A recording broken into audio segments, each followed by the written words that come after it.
அதிமுக பொதுச் செயலாளர் தேர்தலில் போட்டியிடுவதற்காக எடப்பாடி பழனிசாமி மனு தாக்கல் செய்தார். இபிஎஸ் பெயரில் மேலும் 37 பேர் விருப்ப மனு அளித்துள்ளனர்.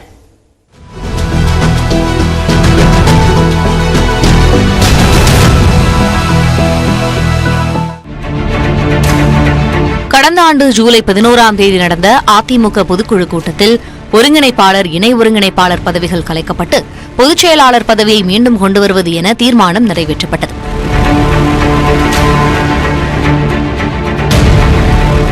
அத்துடன் இடைக்கால பொதுச் செயலாளராக எடப்பாடி பழனிசாமி நியமிக்கப்பட்டார். இந்நிலையில் வருகிற 26ஆம் தேதி பொதுச் செயலாளர் தேர்தல் நடைபெறும் என்று அதிமுக தேர்தல் ஆணையாளர்களான நத்தம் விஸ்வநாதன் மற்றும் பொள்ளாச்சி ஜெயராமன் அறிவித்திருந்தனர். அதன்படி சென்னை ராயப்பேட்டையில் உள்ள அதிமுக தலைமை அலுவலகத்தில் வேட்புமனு தாக்கல் சனிக்கிழமை தொடங்கியது. இதையொட்டி அங்கு முன்னாள் அமைச்சர்கள், ஏராளமான நிர்வாகிகள் மற்றும் தொண்டர்கள் திரளாக கூடினர். அப்போது அங்கு வந்த எடப்பாடி பழனிசாமிக்கு மலர்கள் தூவி உற்சாக வரவேற்பு அளிக்கப்பட்டது.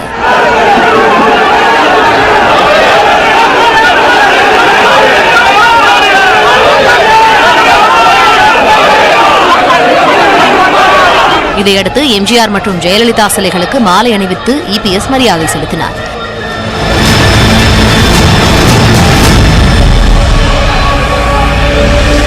பின்னர் தலைமை அலுவலகத்திற்கு உள்ளே சென்று பொதுச் செயலாளர் பதவிக்கு போட்டியிடும் வகையில் உரிய கட்டணம் செலுத்தி வேட்புமனுவை பெற்று அதனை பூர்த்தி செய்து தாக்கல் செய்தார்.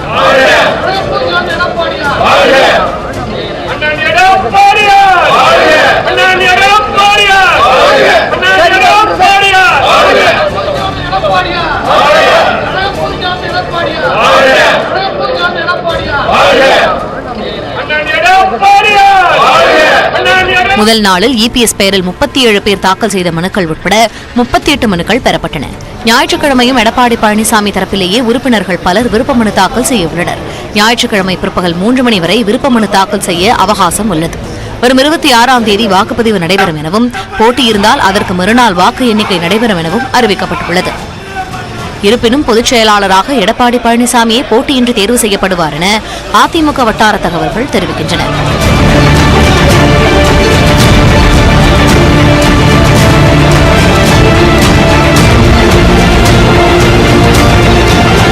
முன்னதாக எடப்பாடி பழனிசாமி பொதுச் செயலாளர் தேர்தலில் போட்டியிட திண்டுக்கல் ஸ்ரீனிவாசன், செங்கோட்டையன், வேலுமணி உள்ளிட்ட 10 மாவட்ட செயலாளர்கள் முன்மொழிந்தனர்.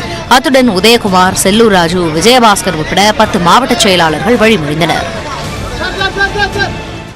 அதிமுக பொதுச் செயலாளர் தேர்தலுக்கு எதிர்ப்பு தெரிவித்து ஓபிஎஸ் அணியை சேர்ந்த வைத்திலிங்கம், மனோஜ் பாண்டியன் உள்ளிட்டோர் மனு தாக்கல் செய்துள்ள நிலையில் அவசர வழக்காக உயர்நீதிமன்றம் இன்று விசாரிக்கிறது. அதிமுக பொதுச் செயலாளர் பதவிக்கான தேர்தல் மார்ச் 26ஆம் தேதி நடைபெறும் என்று இபிஎஸ் தரப்பில் அறிவிக்கப்பட்டு வேட்புமனுக்கள் பெறப்பட்டு வருகின்றன. இந்த தேர்தலுக்கு எதிராக ஓபிஎஸ் தரப்பினர் சென்னை உயர்நீதிமன்றத்தில் மனு தாக்கல் செய்துள்ளனர். பொதுக்குழு தீர்மானங்களை எதிர்த்த வழக்கில் பதில் மனு தாக்கல் செய்ய அவகாசம் கோரி மாலையே சட்டவிரோதமாக பொதுச் செயலாளர் தேர்தல் அறிவிக்கப்பட்டிருப்பதாக மனுதாரர்கள் குற்றம் சாட்டியிருக்கின்றனர். இது நீதிமன்ற கண்ணியத்திற்கும் அவமரியாதையை ஏற்படுத்தும் செயல் என்று குறிப்பிட்டிருக்கின்றனர். கட்சி விதிகளை திருத்த பொதுக்குழுவிற்கு அதிகாரம் இருந்தாலும் பொதுச் செயலாளர் தேர்தல் தொடர்பான விதிகளில் திருத்தம் செய்ய எந்த அதிகாரமும் இல்லை என்று தெரிவித்துள்ள மனுதாரர்கள், உறுப்பினர்களால் தேர்ந்தெடுக்கப்பட்ட ஒருங்கிணைப்பாளர் பதவிகள் 2026 வரை செல்லுபடியாகும் என்று குறிப்பிட்டுள்ளனர். வார இறுதி நாட்களில் வேட்புமனு தாக்கல் செய்ய அறிவிப்பு வெளியிட்டதன் மூலம் போட்டியிட விரும்புவோரை சட்டவிரோதமாக தடுத்துள்ளதாகவும் மனுக்களில் குற்றம் சாட்டப்பட்டிருக்கிறது. இந்த மனுக்கள் நீதிபதி குமரேஷ் பாபு முன்பு அவசர வழக்காக விசாரிக்கப்பட உள்ளது.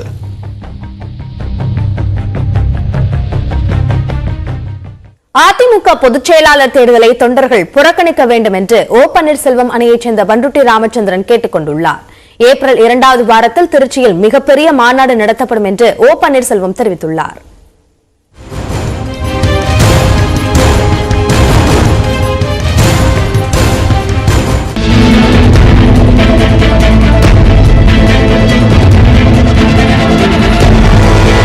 அதிமுகவில் பொதுச் செயலாளர் தேர்தல் அறிவிக்கப்பட்டுள்ள நிலையில் சென்னையில் ஓ பன்னீர்செல்வம் அணியினர் கூட்டாக செய்தியாளர்களை சந்தித்தனர். அப்போது பேசிய பண்ருட்டி ராமச்சந்திரன், அதிமுக பொதுச் செயலாளர் பதவிக்கு தேர்தல் அறிவித்துள்ளது மிகவும் சிறுபிள்ளைத்தனமானது என்றார். சட்ட விதிகளை பின்பற்றாமல் திடீரென தேர்தலை அறிவித்துள்ளது அதிமுகவை கொச்சைப்படுத்தும் செயல் என்று சாடிய அவர், உண்மையான தொண்டர்கள் இந்த தேர்தலை புறக்கணிக்க வேண்டும் என்று கேட்டுக் கொண்டார். இந்த திடீர் சாம்பார் திடீர் ரசம் என்பதை போல இவர்கள் ஒரு தேர்தலை அறிவித்திருக்கிறார்கள். இதை நாங்கள் மிகவும் கண்டிக்கின்றோம்.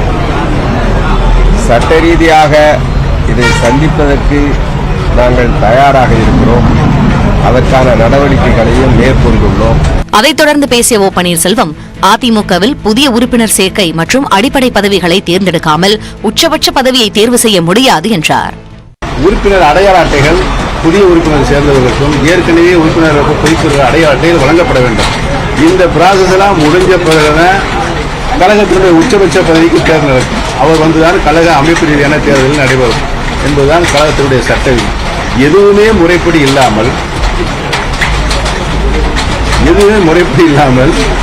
பிட்பாக்கெட் அடிச்சு போலாம்னு பொதுச்செயலாளர் தேர்தலை நடத்தி இது ஏற்றுக்கொள்கிறதா? ஏப்ரல் 2வது வாரம் முதல் தொண்டர்களை சந்திக்க சுற்றுப்பயணம் மேற்கொள்ள உள்ளதாகவும் ஓ பன்னீர்செல்வம் தெரிவித்தார். ஏப்ரல் மாதம் 2வது வாரத்தில் திருச்சியில் ஒரு மிகப்பெரிய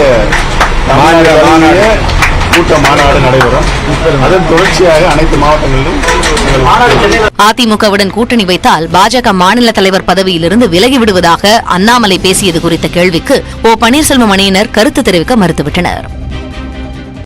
அதிமுக பொதுச் செயலாளர் பதவிக்கான தேர்தலை எதிர்த்து தொடரப்பட்ட வழக்கு சென்னை உயர்நீதிமன்றத்தில் இன்று விசாரணைக்கு வரும் நிலையில் இபிஎஸ் ஓபிஎஸ் தரப்புக்குள்ள வாய்ப்புகள் குறித்து விவரிக்கிறார் சிறப்பு செய்தியாளர் பாலவேல் சக்கரவர்த்தி. அஇஅதிமுகவினுடைய பொதுச் செயலாளர் தேர்தலை அறிவித்திருக்கிறது எடப்பாடி பழனிசாமி தரப்பு. பொதுச் செயலாளர் தேர்தல் நடத்துவது சட்டவிரோதமானது என்று உடனடியாக நீதிமன்றத்தை நாடி இருக்கிறது ஓபிஎஸ் தரப்பு. ஓபிஎஸ் தரப்பில் தாக்கல் செய்யப்பட்ட இந்த அவசர வழக்கை இன்றைக்கு சென்னை உயர்நீதிமன்றத்தில் நீதிபதி குமரேஷ் பாபு தலைமையிலான அமர்வு விசாரணை நடத்தியிருக்கிறது. இந்த சூழ்நிலையில இபிஎஸ் மற்றும் ஓபிஎஸ் ஆகிய இரு தரப்புக்கும் இருக்கக்கூடிய வாய்ப்புகள் என்னென்ன அப்படிங்கறத பார்க்கிறோம். முதல்ல இபிஎஸ் தரப்புக்கான வாய்ப்புகள் என்ன அப்படிங்கறத பார்க்கலாம்.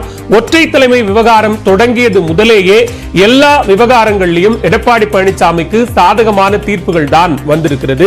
அது மட்டுமல்லாம கட்சியில் இருக்கக்கூடிய 98% நிர்வாகிகள் இபிஎஸ்க்கு ஆதரவாக இருப்பது அதற்கான ஒரு முக்கியமான காரணமாக பார்க்கப்படுகிறது. அதே நேரத்தில் பொதுச் செயலாளர் தேர்தலை நடத்துவதற்கு இதுவரை நீதிமன்றங்கள் எந்த ஒரு தடையும் விதிக்காமல் இருப்பதே எடப்பாடி பழனிசாமிக்கான ஒரு கூடுதல் பலமாக பார்க்கப்படுகிறது. அது மட்டுமில்லாமல் அதிமுக பொதுக்குழு செல்லும் என உச்சநீதிமன்றம் அளித்த தீர்ப்பு எடப்பாடி பழனிசாமிக்கு மிகப்பெரிய ஒரு பலம் வாய்ந்த விஷயமாக இருக்கிறது. அதே நேரத்தில் உச்சநீதிமன்ற தீர்ப்பின் அடிப்படையில் பொதுக்குழு தீர்மானங்களும் செல்லும் அப்படிங்கிறது தான் இபிஎஸ் தரப்பு வாதம். ஏற்கனவே இருக்கக்கூடிய பல்வேறு வழக்குகள்ல இதைத்தான் இபிஎஸ் தரப்பு தொடர்ந்து முன்வைக்கிறாங்க. கட்சி உறுப்பினரே இல்லாதவர் தேர்தல் நடத்தக்கூடாது என்பது இயற்கைக்கு புறம்பானது அப்படிங்கிற ஒரு விஷயமும் இபிஎஸ்க்கான ஒரு சாதகமான வாய்ப்பாக பார்க்கப்படுகிறது. அதே நேரத்தில் உரிமையியல் நீதிமன்றத்தில் வழக்குகள் நிலுவையில் இருப்பதால் தேர்தல் நடத்துவதற்கு எந்த ஒரு தடையும் இல்லை அப்படிங்கிற ஒரு சூழலுமை கூட இபிஎஸ் தரப்புக்கு ஆதரவான ஒரு சூழலை ஏற்படுத்தி இருக்கிறது. தேர்தல் நடத்த இதுவரை தடை இல்லை என்ற காரணத்தால் தேர்தலை நடத்தி முடிக்க வேண்டும், பொதுச் செயலாளராக ஏகமனதாக எடப்பாடி பழனிசாமி தேர்ந்தெடுக்கப்பட வேண்டும் அப்படிங்கிறதுல ரொம்ப திண்ணமாக இருக்கிறது இபிஎஸ் தரப்பு. அடுத்ததாக நம்ம ஓபிஎஸ் தரப்பின் முன் இருக்கக்கூடிய வாய்ப்புகள் என்ன அப்படிங்கிறத பார்க்க இருக்கிறோம். நீதிமன்றத்தை தொடர்ந்து நாடிக்கொண்டிருக்கக்கூடிய ஓபிஎஸ் தரப்புக்கு பொதுச் செயலாளர் தேர்தலை எதிர்த்து நீதிமன்றத்தை நாடி இருக்கிறார். சட்ட போராட்டங்கள்ல இதுவரைக்கும் அவர் தொடர்ந்த வழக்குகள்ல உயர்நீதிமன்றம் தொடங்கி உச்சநீதிமன்றம் வரைக்கும் எல்லா வழக்குகளையும் பின்னடைவைத்தான் சந்தித்து வருகிறார் ஓபிஎஸ். அந்த வகையில உரிமையியல் நீதிமன்றத்தில் வழக்கு நடக்கையில் பொதுச் செயலாளர் தேர்தலை எப்படி நடத்த முடியும் அப்படிங்கிற கேள்வியை முன்வைத்துத்தான் இன்றைக்கு உயர்நீதிமன்றத்தை நாடி இருக்கிறார்கள். அதே நேரத்தில் சனி மற்றும் ஞாயிறுகளில் வேட்புமனு விநியோகம் செய்வதால் வேறு எவரும் போட்டியிட முடியாத ஒரு சூழல் எழுந்திருக்கிறது அப்படிங்கிறதும் ஓபிஎஸ் தரப்பு முன்வைக்கக்கூடிய ஒரு வாதமாக இருக்கிறது. பொதுச் செயலாளர் பதவிக்கு போட்டியிடக்கூடாது என்பதிலும் ஓபிஎஸ் தரப்பு ரொம்ப உறுதியா இருக்கிறாங்க. அப்படி ஒரு செய்தி வெளியான நிலையில அதை மறுத்தும் கூட ஓ பன்னீர்செல்வம் அறிக்கை வெளியிட்டார். 2017 கட்சியினுடைய நிரந்தர பொதுச் செயலாளர் ஜெயலலிதா தான் அப்படின்னு கட்சியினுடைய பைலா திருத்தப்பட்டது. அதைத்தான் தொடர்ந்து ஓபிஎஸ் தரப்பு மேற்கோள் காட்டிக்கிட்டே இருக்கிறாங்க. ஜெயலலிதாவை தவிர வேறு யாரும் அதிமுகவினுடைய பொதுச் செயலாளர் அப்படிங்கிற அந்த பதவியில இருக்கக்கூடாது என்பதில் ஓ பன்னீர்செல்வம் மிகவும் உறுதியாக இருக்கிறார். அதே நேரத்தில் தீர்ப்பு ஓபிஎஸ்க்கு சாதகமாக வந்தால் பொதுச் செயலாளர் தேர்தல் நிறுத்தி வைக்கப்படுவதற்கான வாய்ப்புகள் இருக்கிறது. அது மட்டுமல்லாம தீர்ப்பு எதிராக வரும் பட்சத்தில் ஓபிஎஸ் தரப்பு மீண்டுமாக உச்சநீதிமன்றத்தை நாடுவதற்கான ஒரு வாய்ப்பு இருப்பதாக பார்க்கப்படுகிறது. ஜூன் 23, ஜூலை 11, அது மட்டுமல்லாமல் இருக்கக்கூடிய உரிமையல் வழக்குகள் என எல்லாவற்றிலும் ஒரு சட்ட போராட்டத்தை தொடர்ந்து ஓ பன்னீர்செல்வம் நடத்தி கொண்டே இருக்கிறார். அந்த சூழல்ல தான் இப்ப மீண்டுமாக பொதுச் செயலாளர் தேர்தலை எதிர்த்தும் ஓ பன்னீர்செல்வம் நீதிமன்றத்தை நாடி இருக்கிறார். அதிமுக பொதுச் செயலாளர் தேர்தலுக்கு தடை கேட்டு ஓபிஎஸ் அணியினர் தொடர்ந்த வழக்கு நீதிபதி கே குமரேஷ் பாபு முன்பு விசாரணைக்கு வருகிறது. யார் இந்த குமரேஷ் பாபு என்பது குறித்து விவரிக்கிறது இந்த செய்தி தொகுப்பு. தமிழக அரசின் அட்வொகேட் ஜெனரலாக இருந்த மூத்த வழக்கறிஞர் ஆர் கிருஷ்ணமூர்த்தியிடம் ஜூனியராக பணியை தொடங்கியவர்தான் குமரேஷ் பாபு. கடந்த 25 ஆண்டுகளுக்கு மேல் வழக்கறிஞராக பணியாற்றிய அனுபவம் கொண்ட இவர் 2001 முதல் 2002 வரை அரசு வழக்கறிஞராகவும் 2020 முதல் 2021 வரை தமிழக அரசின் கூடுதல் அட்வொகேட் ஜெனரலாகவும் சென்னை உயர்நீதிமன்றத்தில் ஆஜராகி வாதிட்டார். கடந்த ஆண்டு ஜூன் மாதம் கூடுதல் நீதிபதியாக பொறுப்பேற்ற குமரேஷ் பாபு முன்புதான் அதிமுக பொதுக்குழு கூட்ட தீர்மானத்தை எதிர்த்து ஓபிஎஸ் அணியினர் தொடர்ந்த வழக்கும் விசாரிக்கப்பட்டு வருகிறது. சென்னை கிழக்கு கடற்கரை சாலையில் அமைந்துள்ள மாயாஜாலுக்கு வழங்கப்பட்ட 2 ஏக்கர் நிலத்திற்கான பட்டாவை ரத்து செய்து உத்தரவு பிறப்பித்த 2 நீதிபதிகளில் குமரேஷ் பாபுவும் ஒருவராவார். அதேபோல் உணவு பாதுகாப்பு மற்றும் தர சட்டத்தின் கீழ் குட்கா, பான் மசாலா உள்ளிட்ட புகையிலை பொருட்களுக்கு முழுமையான தடை விதிக்க மாநில அரசுகளுக்கு அதிகாரம் இல்லை என தீர்ப்பளித்த 2 நீதிபதிகளின் அமர்விலும் இடம்பெற்றிருந்தார். அதிமுக பொதுச் செயலாளர் தேர்தலை எதிர்த்து ஓபிஎஸ் அணியினர் தாக்கல் செய்த மனுவை இன்று காலை 10:30 மணிக்கு அவசர வழக்காக நீதிபதி குமரேஷ் பாபு விசாரிக்கிறார். குடியாத்தம் மற்றும் சுற்றுவட்டார பகுதிகளில் நேற்றிரவு சூறைக்காற்றுடன் பெய்த ஆலங்கட்டி மழையால் பல இடங்களில் மரங்கள் சாய்ந்தன. ஒரு சில இடங்களில் மின்கம்பங்களும் சாய்ந்ததால் மின் விநியோகம் பாதிக்கப்பட்டிருக்கிறது. கூடுதல் விவரங்களை வழங்குவதற்காக நமது செய்தியாளர் கோபி தற்போது நம்முடன் இணைப்பிருக்கிறார். கோபி, தற்போதைய நிலவரம் என்ன? வணக்கம் அபிநயா. விக்னேஷ், வேலூர் மாவட்டம் குடியாத்தம் சுற்றுவட்டார பகுதியில் நேற்று மாலை வரை வெயில் சுட்டரித்திருந்த நிலையில் இரவு சுமார் 1 மணி அளவில் பலத்த சூறைக்காற்றுடன் பெய்த ஆலங்கட்டி மழையால் பழமனேரி, ஆந்திர மாநிலம் பழமனேரி சித்தூர் செல்லும் சாலைகளில் சாலையோரம் உள்ள புளிய மரங்கள் சாய்ந்து அருகே இருந்த வீடுகள் மேலையும் சாய்ந்து சேதமடைந்தது. இது மட்டுமின்றி அந்த புளிய மரம் சாய்ந்ததில் பல 20க்கும் மேற்பட்ட மின்கம்பங்கள் சாய்ந்து குடியாத்தம் முழுவதும் வர வேண்டிய பாக்கம் பகுதியிலிருந்து வர வேண்டிய மின் இணைப்புகளும் துண்டிக்கப்பட்டு இரவு முழுவதும் குடியாத்தம் பகுதி மக்கள் மிகவும் அவதிப்பட்டு வருகின்றனர். இது மட்டுமின்றி இரவு முழுவதுமே மின் ஊழியர்கள் இந்த சாலையோரம் உள்ள புளிய மரங்களை அகற்றும் பணியில் ஈடுபட்டு மின் இணைப்புகளை விரைந்து கொடுப்பதற்காக இரவு முழுவதும் பணியில் ஈடுபட்டு வருகின்றனர் மின் வாரியத்துறை ஊழியர்கள்.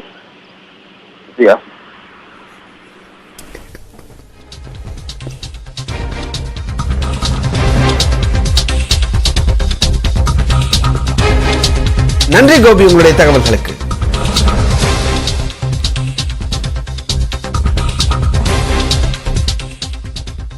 சென்னையில் பல்வேறு இடங்களில் அதிகாலையில் மீண்டும் மழை பெய்தது. சென்னையில் கடந்த சில தினங்களாக அவ்வப்போது மழை பெய்து வருகிறது. அடுத்த 48 மணி நேரத்திற்கு நகரின் ஒரு சில இடங்களில் மழை பெய்யக்கூடும் என்று வானிலை ஆய்வு மையம் தெரிவித்தது.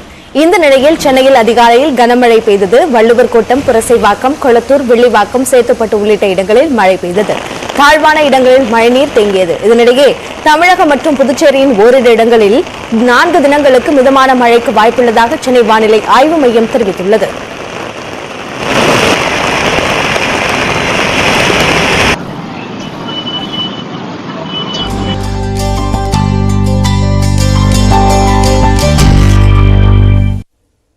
தொடர்ந்து நம்ம ஒரு செய்திகள் சிலவற்றை பார்க்கலாம். திருவள்ளூர் மாவட்டம் ஊத்துக்கோட்டையில் அரசு புறம்போக்கு நிலத்தை மயானமாக மாற்றியதை கண்டித்து பொதுமக்கள் உண்ணாவிரத போராட்டத்தில் ஈடுபட்டனர். 5.5 ஏக்கர் நிலம் மயானமாக மாற்றப்பட்ட நிலையில் அங்கு விளையாட்டு மைதானம், சத்துணவு கூடம், ரேஷன் கடை உள்ளிட்டவற்றை ஏற்படுத்தி தர வேண்டும் என்று வலியுறுத்தி போராட்டம் நடைபெற்றது. இந்த நிலையில் பேச்சுவார்த்தைக்கு வந்த காவல்துறையினருடன் அவர்கள் வாக்குவாதத்தில் ஈடுபட்டதால் பரபரப்பு ஏற்பட்டது.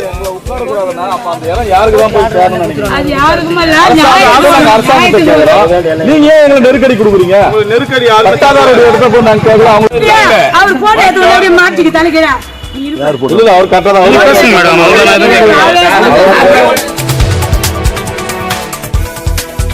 நாமக்கல் அரசு மருத்துவமனையில் மேற்பார்வையாளரை தாக்கியதை கண்டித்து தூய்மை பணியாளர்கள் போராட்டத்தில் ஈடுபட்டனர். கடந்த சில நாட்களுக்கு முன்பு தூய்மை பணியாளர்கள் குறித்த விவரங்களை சேகரித்த மேற்பார்வையாளர் ரேவதியை 2 பேர் தாக்கியதாக கூறப்படுகிறது. இதனை கண்டித்து 25க்கும் மேற்பட்ட தூய்மை பணியாளர்கள் இன்று போராட்டத்தில் ஈடுபட்டனர்.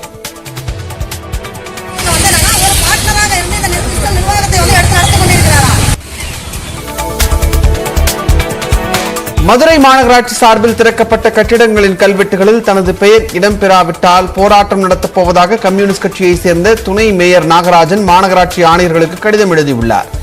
மதுரை 29வது வார்டில் புதிதாக திறக்கப்பட்ட அங்கன்வாடி மையம் திறப்பு விழாவில் வைக்கப்பட்டுள்ள கல்வெட்டில் உடனடியாக தனது பெயரையும் சேர்க்க வேண்டும் என்று மதுரை துணை மேயர் வலியுறுத்தியுள்ளார்.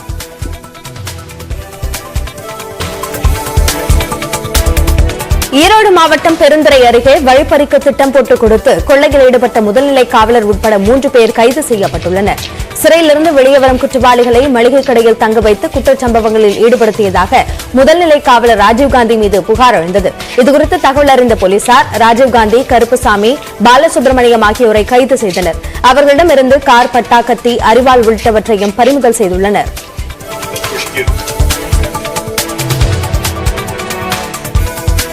கடலூர் மாவட்டம் காட்டுமன்னார் கோவில் அருகே கோவிலில் காணாமல் போன விநாயகர் சிலை 17 ஆண்டுகளுக்கு பின் மீட்கப்பட்டதால் ஊர் மக்கள் உற்சாகமடைந்திருக்கின்றனர். வீராநல்லூரில் உள்ள செல்வ விநாயகர் கோவிலில் இருந்த வெண்கல உற்சவர் சிலை 2006ஆம் ஆண்டு காணாமல் போனது. சிலை கடத்தல் தடுப்பு பிரிவினரால் மீட்கப்பட்ட இந்த சிலை கோவில் நிர்வாகத்திடம் ஒப்படைக்கப்பட்டது. உற்சவர் சிலை காணாமல் இல்லாமல் 17 ஆண்டுகளாக நடைபெறாமல் இருந்த திருவிழாவை இந்த ஆண்டு வெகு விமர்சையாக கொண்டாடப் போவதாக ஊர் மக்கள் தெரிவித்திருக்கிறார்கள்.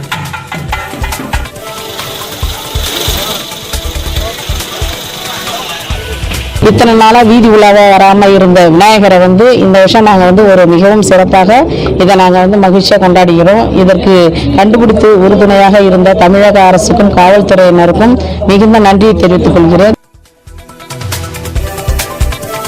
மயிலாடுதுறை அருகே மீன் குட்டையில் தவறு விழுந்து பள்ளி மாணவர் உயிரிழந்ததை அடுத்து குட்டை உரிமையாளர் மீது நடவடிக்கை எடுக்க கோரி உறவினர்கள் போராட்டத்தில் ஈடுபட்டனர். கருவாழக்கரை மேலையூரைச் சேர்ந்த அபினேஷ் நேற்று மதியம் தனது வீட்டின் அருகே சாலையோரம் உள்ள மீன்குட்டையில் தவறு விழுந்துள்ளார். இதையடுத்து எந்தவித பாதுகாப்பும் இன்றி சாலையோரம் மீன்குட்டை அமைத்தவர் மீது நடவடிக்கை எடுக்க கோரி அவரது உறவினர்கள் மயிலாடுதுறை கும்பகோணம் சாலையில் மறியலில் ஈடுபட்டனர்.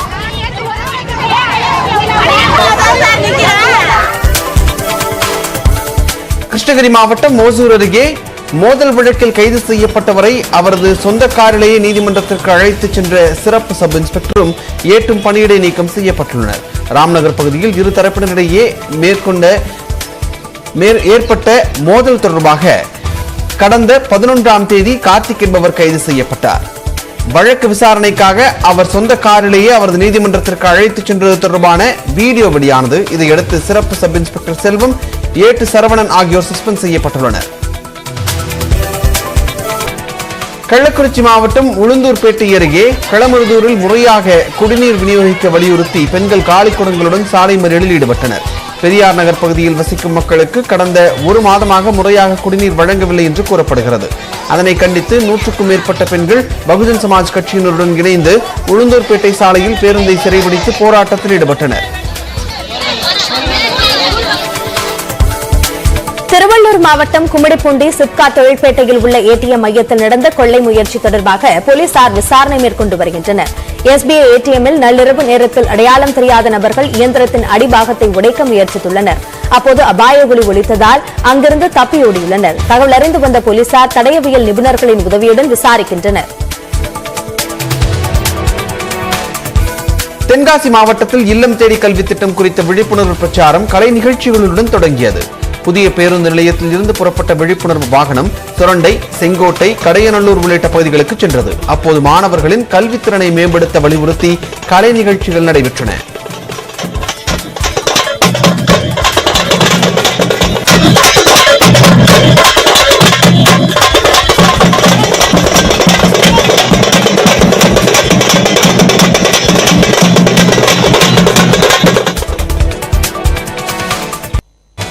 புதுச்சேரி நிதிநிலை அறிக்கையின் சிறப்பு அம்சங்களை வரவேற்று என்ஆர் காங்கிரஸ் கட்சியினர் கடலில் விளம்பர பேனர் வைத்துள்ளனர். புதுச்சேரி நாடாளுமன்றத்தில் கடந்த 13ஆம் தேதி நிதிநிலை அறிக்கை தாக்கல் செய்யப்பட்டது. அதில் குடும்ப அட்டைதாரர்களுக்கு 300 ரூபாய் எரிவாயு சிலிண்டர் மானியம், பெண்களுக்கு இலவச பேருந்து வசதி, விவசாயிகளுக்கு மழை நிவாரணம், கணவனை இழந்த பெண்களுக்கு ஓய்வூதியம் உயர்வு உள்ளிட்ட அறிவிப்புகள் வெளியிடப்பட்டன.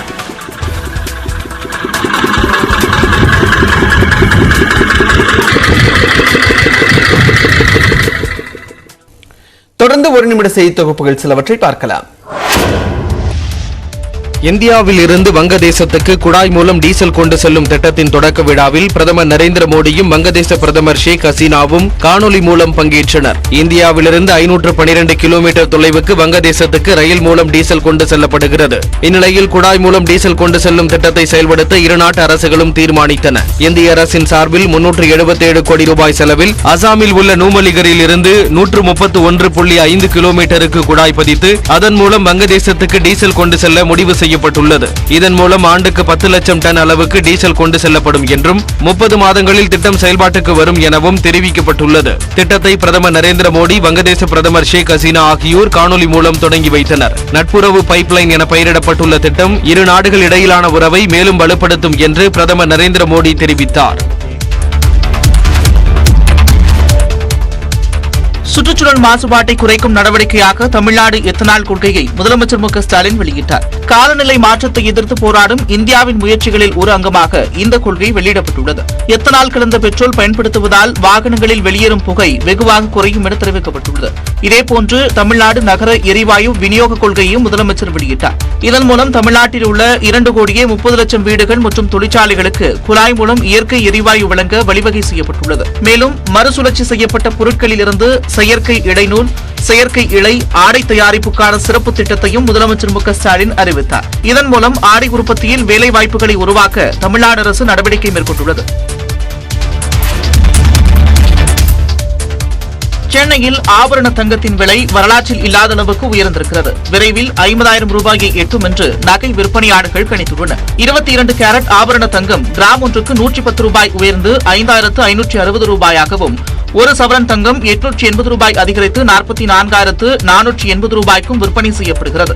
இதற்கு முன்பு கடந்த பிப்ரவரி மாதம் 2ஆம் தேதி ஒரு சவரன் தங்கத்தின் விலை 44,040 ரூபாயை எட்டியதே உச்சமாக இருந்தது. இந்நிலையில் அமெரிக்காவில் 2 வங்கிகள் திவாலானதால் தங்கத்தின் மீது முதலீடு அதிகரித்திருப்பதும், அமெரிக்க டாலருக்கு நிகரான இந்திய ரூபாய் மதிப்பு தொடர்ந்து சரிவடைவதும் தங்கம் விலை உயர்வுக்கு காரணம் என்று தங்க வைர நகை விற்பனையாளர்கள் சங்கத்தின் தலைவர் ஜெயந்திலால் சலானி தெரிவித்துள்ளார். இந்த 2023ஆம் வருடம் தங்கம் தினம் தினம் ஒரு புதிய உச்சத்தை எட்டிக் கொண்டுதான் இருக்கும். இனி வரும் காலங்களில் தொடர்ந்து இன்னும் தங்கம் விலை உயரும். மிக விரைவாக தங்கம் ஒரு சவரன் 45,000 கடந்து மிக விரைவாக 50,000 தொடக்கூடிய சூழ்நிலை கூட உருவாகும் இந்த வருடம் இறுதிக்குள்ளே. விறுவிறுவென அதிகரிக்கும் தங்கத்தின் விலை கடந்த 10 நாட்களில் மட்டும் சவரனுக்கு 3,240 ரூபாய் உயர்ந்துள்ளது குறிப்பிடத்தக்கது.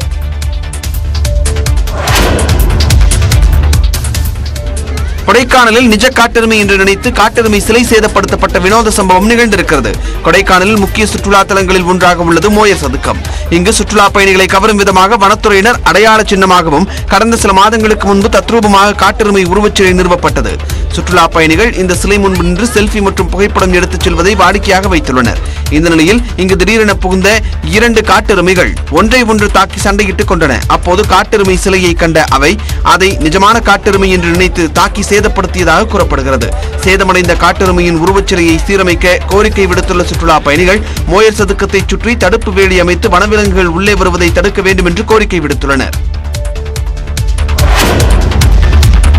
கர்நாடகாவின் பெங்களூருவில் கனமழை வெளுத்து வாங்கிய நிலையில் பீகார் மாவட்டத்தில் ஆலங்கட்டி மழை பெய்தது அப்பகுதியை ஜம்மு காஷ்மீரை போல தோன்ற வைத்துள்ளது. பீகார் மாவட்டத்தில் ஜான்வாடா அருகே உள்ள மரக்கால் பகுதியில் ஆலங்கட்டி மழை பெய்தது. சாலையின் இரு மரங்களிலும் வெண்ணிறத்தில் படர்ந்திருந்த ஆலங்கட்டி பார்ப்பதற்கு பனிப்போர்வையை போன்று காட்சியளித்தது. இதனை ஆர்வத்துடன் பார்த்து மகிழ்ந்த அப்பகுதி மக்கள் கைகளில் அள்ளி ஒருவர் மீது ஒருவர் வீசி உற்சாகமடைந்தனர்.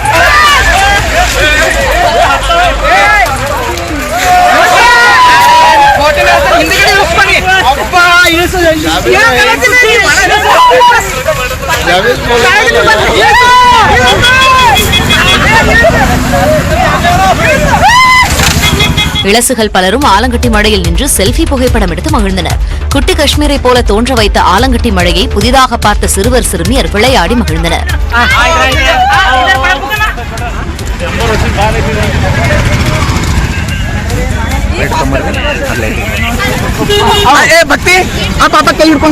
மழை பாதிப்பிற்கு மத்தியிலும் ஆலங்கட்டி மழை மக்களை கவர்ந்தெழுத்தது.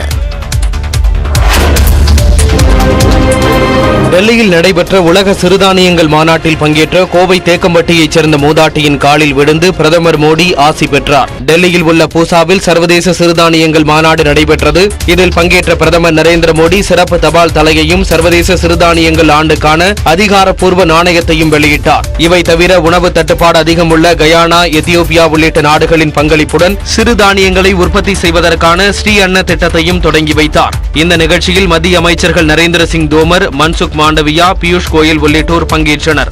கயானா அதிபர் இர்ஃபான் அலி, எத்தியோப்பியா அதிபர் சாலே வர்க் ஜூடே உள்ளிட்டோர் காணொலி காட்சி வழியாக பங்கேற்றனர். பின்னர் நிகழ்ச்சியில் பேசிய பிரதமர் மோடி சர்வதேச சிறுதானியங்கள் ஆண்டை இந்தியா முன்னெடுத்துச் செல்வதில் பெருமை கொள்வதாக கூறினார். உலக சிறுதானியங்கள் மாநாட்டில் பங்கேற்ற கோவை மாவட்டம் தேக்கம்பட்டி கிராமத்தைச் சேர்ந்த 107 வயது இயற்கை விவசாயி பத்மஸ்ரீ பாப்பம்மாள் பாட்டியிடம் பிரதமர் நரேந்திர மோடி காலில் விழுந்து ஆசி பெற்றார்.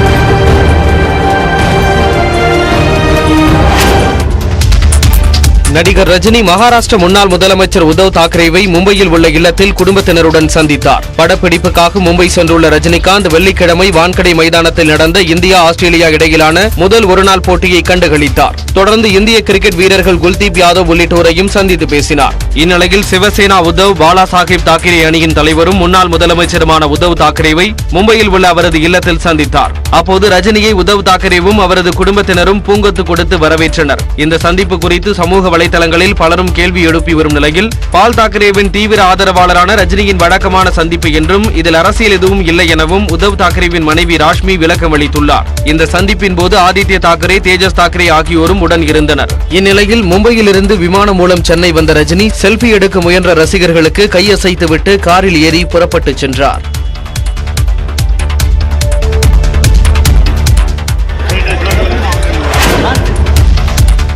ஹரியானா மாநிலம் குருகிராம் பகுதியில் கொட்டி தீர்த்த கனமழையால் சாலைகள் வெள்ளத்தில் மூழ்கின. வாகன ஓட்டிகள் கடும் அவதியடைந்தனர். டெல்லி, குருகிராம், நொய்டா பகுதிகளில் கடந்த சில தினங்களாக மிதமான மழை பெய்தது. திடீர் மழையால் குருகிராம் டெல்லி இடையிலான விரைவு சாலையில் மழைநீர் தேங்கி போக்குவரத்து ஸ்தம்பித்தது. இடுப்பளவு நீரில் வாகனங்களை இயக்க முடியாமல் வாகன ஓட்டிகள் தத்தளிக்க இருசக்கர வாகன ஓட்டிகள் திணறினர். பயணிகள் பொருட்களை தலையில் சுமந்து கொண்டு சாலையை கடந்து சென்றனர்.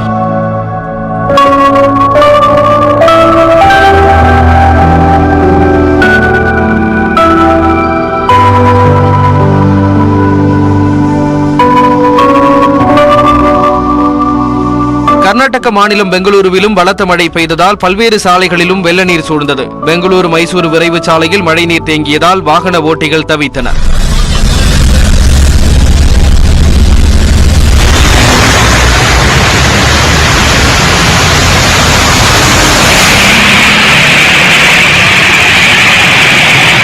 பெங்களூரு மைசூரு விரைவு சாலையில் மழைநீர் தேங்கியது குறித்த வீடியோவை பகிர்ந்த காங்கிரஸ் எம்பி டி.கே. சுரேஷ் 8500 கோடி ரூபாய் செலவில் உருவான சாலையின் தரம் குறித்து கேள்வி எழுப்பியுள்ளார். பாகிஸ்தான் முன்னாள் பிரதமர் இம்ரான் கானின் லாகூர் இல்லத்துக்குள் புகுந்த காவல்துறையினர் அவரது வீடு மற்றும் ஆதரவாளர்கள் மீது தாக்குதல் நடத்தியுள்ளதாக வீடியோ ஒன்று வெளியாகி அதிர்ச்சியை ஏற்படுத்தியுள்ளது. இம்ரான் கான் 2018ஆம் ஆண்டு பிரதமராக இருந்தபோது வெளிநாட்டு தலைவர்கள் அளித்த விலை உயர்ந்த பரிசு பொருட்களை பெற்றதாக தொடரப்பட்ட வழக்கில் ஆஜராகாமல் தவிர்த்து வந்தார். அவரை கைது செய்ய நீதிமன்றம் உத்தரவிட்ட நிலையில் இஸ்லாமாபாத்தில் உள்ள G11 நீதிமன்றத்தில் ஆஜராவதற்காக இம்ரான் கான் தனது காரில் புறப்பட்டு சென்றார். இந்நிலையில் தமது கார் விபத்துக்குள்ளானதால் தாமதமாக நீதிமன்றத்திற்கு செல்வதாக வீடியோ ஒன்றை பதிவிட்டுள்ளார். அனைத்து வழக்குகளிலும் தாம் ஜாமீன் பெற்றிருந்தாலும் தம்மை கைது செய்ய வேண்டும் என்ற நோக்கத்துடன் அரசு செயல்படுவதாகவும் அரசியலமைப்பு சட்டத்தை தாம் நம்புவதாகவும் கூறியுள்ளார். இதற்கிடையே தலைநகர் இஸ்லாமாபாத்தில் 144 தடை உத்தரவு பிறப்பிக்கப்பட்டுள்ளது. லாகூரில் உள்ள இம்ரான்கான் இல்லத்துக்குள் நுழைந்த 50க்கும் மேற்பட்ட போலீசார் பொக்லைன் எந்திரத்தின் உதவியுடன் அப்பகுதியில் இருந்த மரங்கள் மற்றும் தடுப்புகளை அகற்றியுள்ளனர். வீட்டில் இம்ரான்கான் மனைவி புஷாரா பேகம் மட்டும் தனியாக இருந்ததாக கூறப்படும் நிலையில் வீட்டுக்குள் நுழைந்த போலீசாருக்கு எதிர்ப்பு தெரிவித்த தொண்டர்கள் மீது போலீசார் தடியடி நடத்தினர்.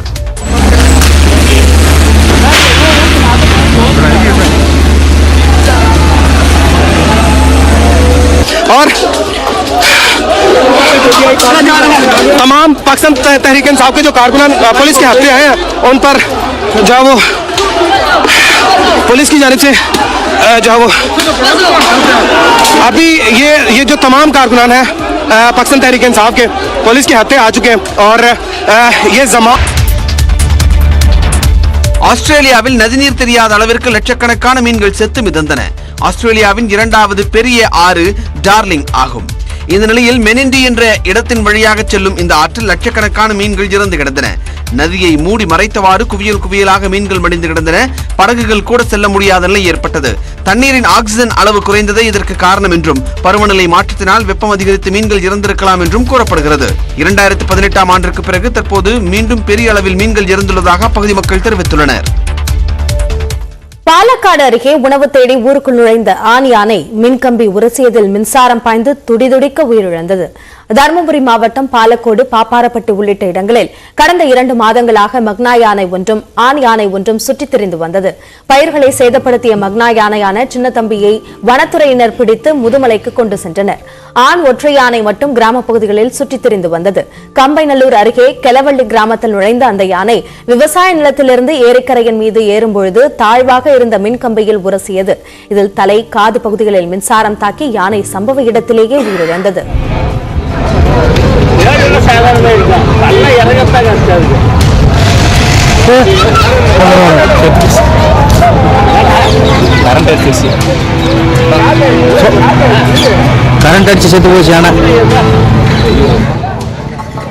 தொடர்ந்து கண்காணித்தபடி வந்த வனத்துறையினர் உயிரிழந்த யானையின் ஜேசிபி உதவியுடன் உடலை மீட்டனர். பொதுமக்கள் ஏராளமானோர் பங்கேற்று இறுதி அஞ்சலி செலுத்தினர்.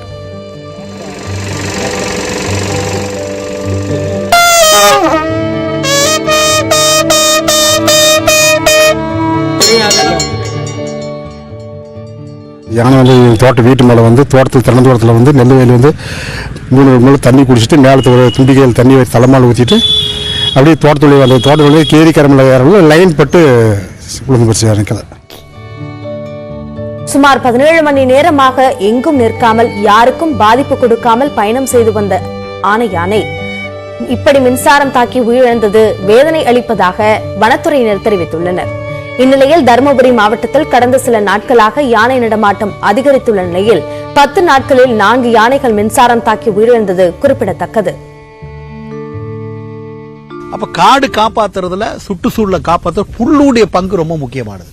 அந்த புல்வெளிகள் இப்படி அழிக்கப்படுது. இன்னொரு பக்கம் வந்து யூக்கலிப்டஸ் மரம் போடுறது. எந்த மலையுடைய உச்சி பார்த்தாலும் வந்து வெறும் இந்த தைல மரம் தான் இருக்கும், இல்லைன்னா தேக்கு மரம் இருக்கும். அப்புறம் எங்க நீங்க காப்பாற்ற முடியும்? அப்ப அந்த இயற்கையை வந்து ஃபுல்லா வந்து ஒன்றும் இல்லாத மாதிரி பண்ணிட்டாங்க. அதோடைய விளைவு தான் இந்த யானைகள் அனாதையாகிறது, யானை குட்டி அனாதையாகிறது. அதிமுக பொதுச் செயலாளர் தேர்தலை செல்லாது என்று அறிவிக்க வேண்டும் என தேர்தல் ஆணையத்தை ஓ பன்னீர்செல்வம் வலியுறுத்தியுள்ளார். அதிமுக பொதுச் செயலாளர் தேர்தலை எதிர்த்து முன்னாள் முதலமைச்சர் ஓ பன்னீர்செல்வம் இந்திய தலைமை தேர்தல் ஆணையருக்கு கடிதம் எழுதியுள்ளார். அதிமுக பொதுச் செயலாளர் பதவிக்கான தேர்தல் வருகிற 26ஆம் தேதி நடைபெறவுள்ள நிலையில் அக்கட்சியின் இடைக்கால பொதுச் செயலாளர் எடப்பாடி பழனிசாமி வேட்புமனு தாக்கல் செய்தார். இந்த சூழலில் இந்திய தேர்தல் ஆணையத்திற்கு ஓ பன்னீர்செல்வம் எழுதியுள்ள கடிதத்தில் சட்டவிரோதமாக அதிமுக பொதுச் செயலாளர் பதவிக்கான தேர்தல் அறிவிக்கப்பட்டிருப்பதாக குறிப்பிட்டுள்ளார். தேர்தல் ஆணையத்தின் ஆவணங்களின்படி அதிமுக கட்சி விதிகள் தொடர்பாக ஒருங்கிணைப்பாளர் மற்றும் இணை ஒருங்கிணைப்பாளர் மட்டுமே முடிவு செய்வதற்கு அதிகாரம் இருப்பதாக சுட்டிக்காட்டியுள்ளார். அதிமுகவின் ஒருங்கிணைப்பாளரான தன்னுடைய ஒப்புதல் இல்லாமலேயே பொதுச் செயலாளர் பதவிக்கான தேர்தல் நடத்தப்படுவதாகவும் ஓபிஎஸ் கூறியுள்ளார். அதிமுக பொதுக்குழு தீர்மானங்கள் மீதான வழக்கு நிலுவையில் உள்ள நிலையில் பொதுச் செயலாளர் தேர்தல் நடத்தப்படுவது சட்டவிரோதம் என ஓபிஎஸ் சாடியுள்ளார். எனவே தேர்தல் ஆணையத்தின் ஆவணங்களில் அதிமுக பொதுச் செயலாளர் பதவி தொடர்பான எந்த ஒரு திருத்தங்களையும் மேற்கொள்ள வேண்டாம் எனவும் இந்திய தலைமை தேர்தல் ஆணையத்திடம் ஓபிஎஸ் கேட்டுக் கொண்டுள்ளார். அதிமுக ஒருங்கிணைப்பாளர் மற்றும் இணை ஒருங்கிணைப்பாளர் தேர்தலின் போது பின்பற்றப்பட்ட விதிகளே பொதுச் செயலாளர் தேர்தலுக்கும் பின்பற்றப்படுவதாக முன்னாள் அமைச்சர் ஜெயக்குமார் தெரிவித்துள்ளார். சட்டத்தின் மீது நம்பிக்கை உண்டு. எனவே அதை மதிக்கின்ற காரணத்தால் தான் சட்டத்தை ஒரு நிலைநாட்ட வேண்டிய பொறுப்பு யாருக்கு? காவல்துறைக்கு உண்டு. அந்த வகையில் தான் நாங்கள் பெட்டிஷன் கொடுத்துருக்கோம் போலீஸ்க்கு. அதில் கண்டிப்பாக போலீஸை பொறுத்தவரை லா அண்ட் ஆர்டர் ப்ராப்ளம் ஏற்படாமல் இருக்கிறதுக்கு கண்டிப்பாக வேண்டிய நடவடிக்கை எடுப்பாங்கன்ற நம்பிக்கை இருக்குது. என்ன வழிமுறைகள் ஒருங்கிணைப்பாளர் இணை ஒருங்கிணைப்பாளர் அந்த தேர்தல் நடந்தது இல்லையா, அதே வழிமுறை தானே இன்றைக்கி நம்ம பின்பற்றிருக்கோம். அதே வழி தானே, எந்த ஒரு டீவியேஷன் அதில் இல்லையே. அதனால் அவங்க கோர்ட்டில் போயிருக்காங்க, நாங்கள் கோர்ட்டில் ஃபேஸ் பண்ணிக்கலாம். சென்னையில் மாநகராட்சி நிர்வாகத்தால் உருவாக்கப்பட்ட உடற்பயிற்சி கூடங்கள் போதிய பராமரிப்பின்றி பயன்படுத்த முடியாத நிலைக்கு தள்ளப்பட்டுள்ளன.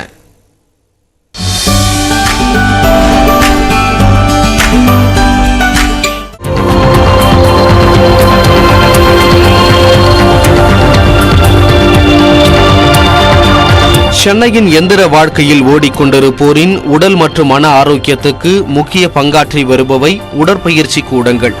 ராணுவம், போலீஸ், விளையாட்டு உள்ளிட்ட துறைகளுக்கு அத்தியாவசியம் என்பதன் அடிப்படையிலும் நீரிழிவு, மாரடைப்பு போன்ற பாதிப்புகளுக்கு தீர்வாகவும் உடற்பயிற்சியின் தேவை அதிகரித்துள்ளது.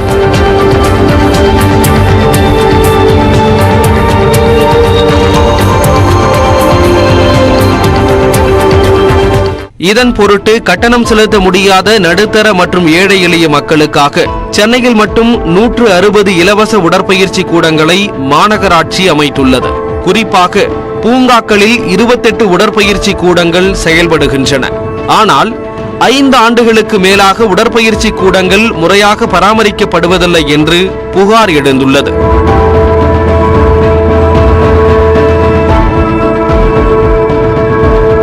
குறிப்பாக தியாகராய நகர், கோடம்பாக்கம், தேனாம்பேட்டை, வலசரவாக்கம், வியாசர்பாடி உள்ளிட்ட பகுதிகளில் அமைந்துள்ள உடற்பயிற்சி கூடங்கள் நேரத்துக்கு திறக்கப்படுவதும் இல்லை, பராமரிக்கப்படுவதும் இல்லை என்கின்றனர் உடற்பயிற்சி ஆர்வலர்கள். இப்போ எங்களுடைய சுய சம்பாதியத்தில் வாங்கி போட்ட பொருட்கள் தான் இங்கே. அதுக்கப்புறம் கார்பரேஷன் வந்து சில பொருட்களை வாங்கி கொடுத்தாங்க. அதுக்கப்புறமா இதை வந்து ஜோனல் இன்சார்ஜுன்னு சரி மாற்றுறாங்க ஸ்டேடியம் ஆஃபீஸர். நாங்கள் பண்ண மாட்டோம், இதை ஜோனலுக்கு கொடுத்தாச்சின்னு.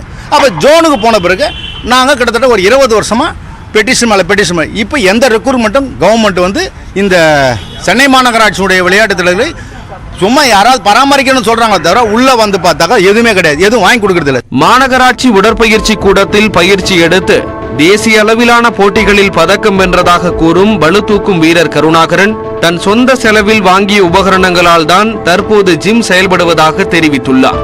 போட்டிகளுக்கு தேவையான உபகரணங்களை மாநகராட்சி சார்பில் வாங்கி கொடுத்தால் மட்டுமே தொடர்ந்து சாம்பியன்களை உருவாக்க முடியும் என்றும் குறிப்பிட்டுள்ளார்.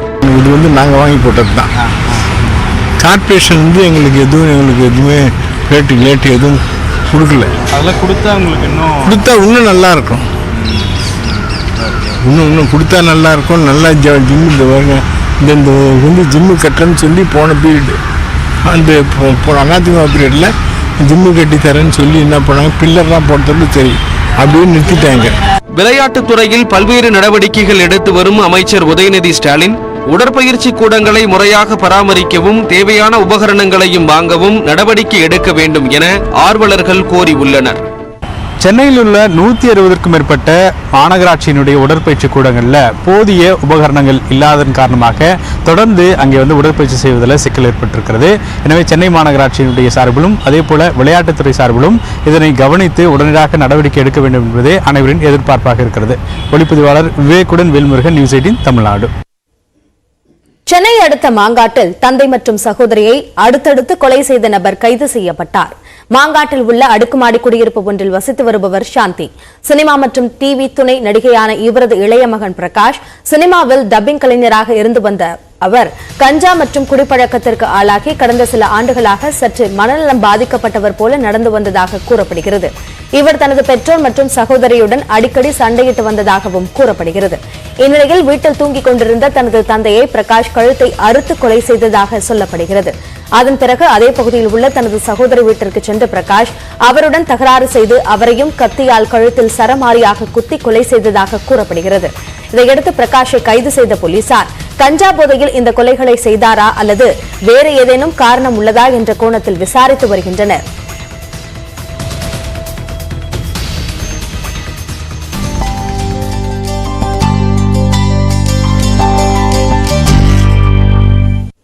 தொடர்ந்து நம்ம ஊர் செய்திகள் சிலவற்றை பார்க்கலாம். கோவை மாவட்டம் இரும்பறையில் அறுவடைக்கு தயார் நிலையில் இருந்து சுமார் 20,000 வாழை மரங்கள் மழையால் சேதமடைந்தன. மழையுடன் வீசிய பலத்த சூறை காற்றால் வாழை மரங்கள் சாய்ந்து பாதிப்படைந்தன. கடன் பெற்று முதலீடு செய்த வாழைகள் சேதமடைந்ததால் வேதனையில் ஆழ்ந்திருக்கக்கூடிய விவசாயிகள் அரசு இழப்பீடு வழங்கி உதவ கோரிக்கை விடுத்திருக்கிறார்கள்.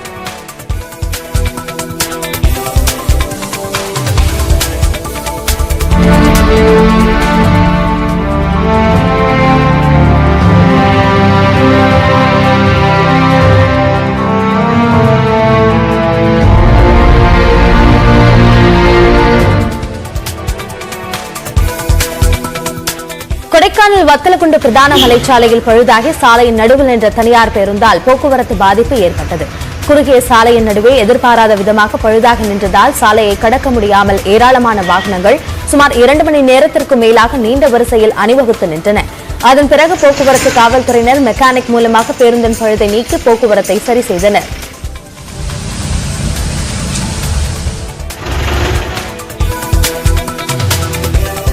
உதகை அருகே தொட்டபெட்டா காட்சி முனையை சீரமைத்து அதிநவீன வசதிகளுடன் கூடிய 2 தொலைநோக்கிகள் பொருத்த நடவடிக்கை எடுக்கப்பட்டு வருவதாக சுற்றுலாத்துறை அமைச்சர் ராமச்சந்திரன் தெரிவித்திருக்கிறார். இது தொடர்பாக ஆய்வு செய்த அமைச்சர் காட்சி முனை முதல் வேலி வியூ பள்ளத்தாக்கு வரை கேபிள் கார் அமைக்கவும் நடவடிக்கை எடுக்கப்படும் என்று கூறினார். அதனால் அதுக்கு பாதுகாப்பு பண்ணுறதுக்கு அதெல்லாம் இம்ப்ரூவ் பண்ணி நல்லா மட்டமாக பண்ணி ஜனங்க போய் நின்று பார்க்குற அளவுக்கும் ஜனங்க வந்து அந்த பிறகு தாண்டி கிண்டி போகாத அளவுக்கு அதுக்கு ஒரு பாதுகாப்பு ஏற்பாடுகள் எல்லாம் செய்வதற்கு உள்ள நடவடிக்கைகள் எடுக்கப்படும் தெரிவித்துக் கொள்கிறேன். சேலம் மாவட்டம் எடப்பாடி அருகே செல்போன் கடை கொள்ளை சம்பவம் தொடர்பாக 2 காவல்துறையினர் கைது செய்தனர். எட்டிக்குட்டை மேட்டில் உள்ள செல்போன் கடையில் கடந்த டிசம்பர் மாதம் பூட்டை உடைத்து உள்ளே சென்ற கொள்ளையர்கள் அங்கிருந்து லேப்டாப், கம்ப்யூட்டர், விலை உயர்ந்த செல்போன்களை திருடிச் சென்றனர். இது தொடர்பான விசாரணையில் அழகம்பாளையம் புதூரைச் சேர்ந்த சந்திரமோகன், பரமேஸ்வரன் ஆகிய 2 காவல்துறையினர் கைது செய்தனர். இவர்களுக்கு உடந்தையாக இருந்த ராஜ்மோகனை என்பவரை தீவிரமாக தேடி வருகின்றனர். சென்னை அடுத்த மேடவாக்கம் மேம்பாலத்தில் இருசக்கர வாகனம் மீது கார் மோதிய விபத்தில் இளம் பெண்ணும் அவரது தம்பியும் உயிரிழந்தனர். தாம்பரம் சந்தோஷபுரத்தை சேர்ந்த கலைச்செல்வி தனது இருசக்கர வாகனத்தில் தம்பி சந்தோஷ்குமாருடன் சென்றிருக்கிறார். அப்போது பின்னால் வந்த கார் மோதி இருவரும் தூக்கி வீசப்பட்டு உயிரிழந்தனர். வேலூர் மாவட்டம் குடியாத்தம் அருகே வரி பாக்கி வசூல் செய்ய வந்த நகராட்சி ஊழியர்கள் தீப்பெட்டி தொழிற்சாலை உரிமையாளரிடம் மிரட்டும் துணியில் நடந்து கொண்டதாக கூறப்படும் வீடியோ வெளியாகியுள்ளது. சீனிவாசன் என்பவர் வரி பாக்கியை ஆன்லைனில் செலுத்தி விடுவதாக கூறியதாகவும், ஆனால் அதனை பொருட்படுத்தாத நகராட்சி ஊழியர்கள் அநாகரிகமாக நடந்து கொண்டதாகவும் புகார் எழுந்துள்ளது.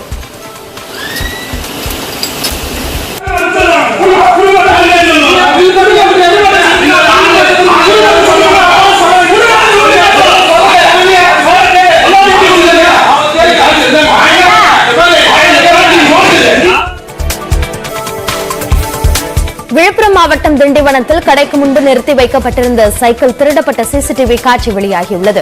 பரமேஸ்வரி என்பவர் கடந்த 16ஆம் தேதி கடைக்கு முன்பு தனது சைக்கிளை நிறுத்திவிட்டு சென்றுள்ளார். மீண்டும் திரும்பி வந்து பார்த்தபோது அது காணாமல் போயிருந்தது.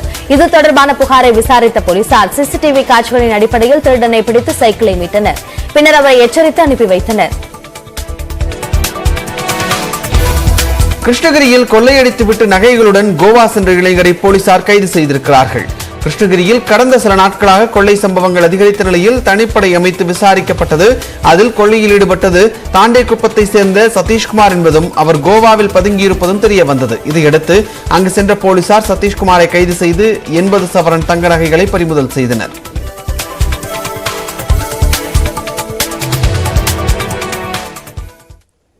ரெட்மி புதிதாக ஃபயர் OS உடன் ஸ்மார்ட் டிவியை அறிமுகப்படுத்திய நிலையில் அதன் அம்சங்கள் மற்றும் விலை விவரங்களை அன்பாக்ஸ் பகுதியில் விளக்குகிறார் சிறப்பு செய்தியாளர் சிவரஞ்சனி.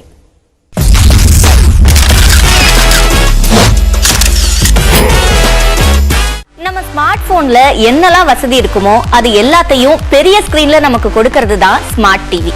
அந்த வகையில ரெட்மி நிறுவனம் குறைஞ்ச விலையில ஸ்மார்ட் டிவிக்களை விற்பனை செஞ்சு வந்தாங்க. ஆனா இதுவரைக்கும் ஆண்ட்ராய்டு இயங்குதளத்தை கொண்ட ஸ்மார்ட் டிவிக்கள் விற்பனை செய்யப்பட்டு வந்த நிலையில முதல் முறையா ஃபயர் OS 7 வசதியை கொண்ட ஸ்மார்ட் டிவியை இப்போ அறிமுகம் பண்ணிருக்காங்க. மார்ச் 21ஆம் தேதியில இருந்து இது விற்பனை செய்யப்பட இருக்கு. இதோட அம்சங்கள்னு பார்த்தோம்னா கிட்டத்தட்ட 12,000க்கும் மேற்பட்ட ஆப்களை நாம இதுல ஆக்சஸ் பண்ணலாம். நெட்ஃபிளிக்ஸ், அமேசான் பிரைம், ஹாட்ஸ்டார்னு பல OTT ஆப்களும் இதுல அடக்கும். பொழுதுபோக்குக்கு பஞ்சமே இருக்காதுன்னு கூட சொல்லலாம்.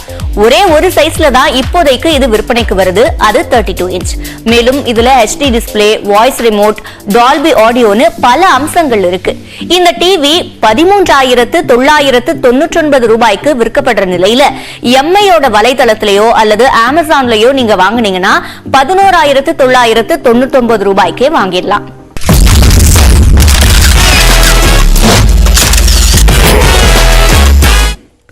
இந்தியாவில் கணினறிவு எந்தெந்த மாநிலங்களில் எவ்வளவு இருக்கிறது என்பதை இன்றைய இந்த பகுதியில் விளக்குகிறார் சிறப்பு செய்தியாளர் லாவண்யா.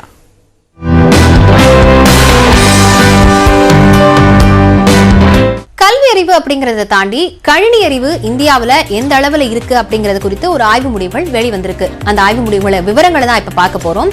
கணினி கல்வி அறிவு இந்தியாவுடைய மற்ற மாநிலங்களை ஒப்பிடும்போது தென் மாநிலங்கள்ல சிறப்பா இருக்குன்னு 78வது தேசிய மாதிரி ஆய்வு நிறுவனம் மூலமா தெரிய வந்திருக்கு. ஆய்வு முடிவுகளை விரிவா பாக்குறதுக்கு முன்னாடி இந்தியாவுல கல்வி அறிவு எவ்வளவு அப்படின்னு பார்த்தோம்னா சராசரியான கல்வி அறிவு 74.04% இருக்கிறது. இதுல ஆண்களுக்கு 84.7%, பெண்களுக்கு 70.3% கல்வி அறிவு இருக்கிறதா தெரிவிச்சிருக்காங்க. கணினி கல்வி அறிவு அப்படின்னு எடுத்துக்கிட்டோம்னா எத்தனை பேர் இணையதளம் பயன்படுத்துறாங்கிறது கவனிக்க வேண்டியிருக்கு. அதுபடி பார்த்தா 2022ஆம் ஆண்டுல இணைய பயனாளர்கள் அப்படின்னு எடுத்துக்கிட்டோம்னா இந்தியாவுல ஒட்டுமொத்தமா 70 கோடி பயனாளர்கள் இருக்கிறாங்க. அதுலயும் கிராமங்கள்ல 35 கோடி பயனாளர்களும் நகர பகுதிகளில் 34 கோடி இணையதள பயனாளர்களும் இருக்கிறாங்க. அதே போல கணினி கல்வி அறிவு எந்த அளவுக்கு இருக்கு அப்படின்னு பாக்குறப்போ தேசிய மாதிரி ஆய்வு நிறுவனம் 2020-21ஆம் ஆண்டுல கிட்டத்தட்ட 2,76,000 வீடுகள்ல கணக்கீடு பண்ணி அதுலயும் குறிப்பா 15 முதல் 29 வயதுக்குட்பட்டவங்களுக்குடைய ஆய்வு நடத்தி இருக்கிறாங்க.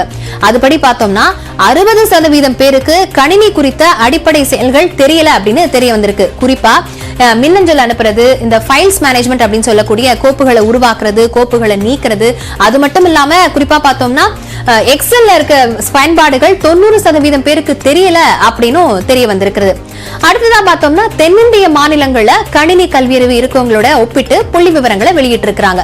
அதுல பார்த்தோம்னா முன்னிலை வகிக்கக்கூடிய தென்னிந்திய மாநிலங்கள்ல கணினி அறிவு கேரளாவில பார்த்தோம்னா 90.3%, தமிழ்நாட்டில் 72.3%, கர்நாடகாவில 64.4%, குஜராத்ல பார்த்தோம்னா 50.8%, உத்தரப்பிரதேசத்துல 25.1%, மத்திய பிரதேச மாநிலத்துல 26.6% இருக்கு. அதே போல கணினி கல்வி அறிவு இருக்கிறவங்கள ஆண் பெண் சதவீதத்தையும் குறிப்பிட்டிருக்காங்க. இதுல பெண்களை விட ஆண்களே முன்னிலை இருக்கிறாங்க. அதுபடி ஆண்கள் 48.3% பேருக்கும் பெண்கள் 34.6% பேருக்கும் கணினி அறிவு அதிகமா இருக்கு அப்படின்னு தெரிவிச்சிருக்காங்க. கிட்டத்தட்ட வித்தியாசமே 13% இருக்கு அப்படிங்கறதையும் அவங்க குறிப்பிட்டிருக்காங்க.